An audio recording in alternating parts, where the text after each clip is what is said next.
আজ গেছিলাম একটু শপিং করতে। শপিং করতে না করতেই খিদে পেয়ে যায়।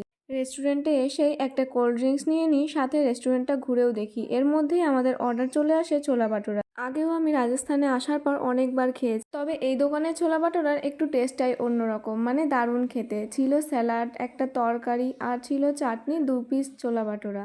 এই তো এটাকে ফুলিয়ে এখন আমি ভজুম ভজুম করে খেয়ে নেব। এই তো ওর প্লেটও চলে এসেছে, দুজনে মিলে গল্প করতে করতে খেয়ে নিলাম। এখন আমরা বেরিয়ে পড়ছি, ওদিকে ওর পেমেন্টও কমপ্লিট। আমি একটু নকশা করে বেরোতে বেরোতে এনার দেখা মিলল। গাড়িটাকে সার্ভিস করা হবে বলে ও দোকানদার দাদুর সাথে একটু কথা বলছিল। আজ ছিল বাইরে প্রচুর টেম্পারেচার, তাই আমি ভেতরে ঢুকে একটু পাখার হাওয়াও খেয়ে নিলাম। ওখান থেকে বেরিয়ে ফোনের কিছু কাজ মিটিয়ে 7 সমুদ্র 13 নদী পেরোতে পেরোতেই আমাদের বাইক বাবার খিদে পেয়ে যায়। ওকেও খাইয়ে আবার আমরা বাড়ির রাস্তা ধরি। পর কিছুদিন আগে এই হেডফোনটা অর্ডার করে, সেটাও বাড়ি ফেরার পথে নিয়ে চলে আসি। প্রোডাক্ট তো দারুণ এসেছে, এবার আমাকে কেমন মানিয়েছে সেটা বলবেন আর চ্যানেলটা সাবস্ক্রাইব করুন। বা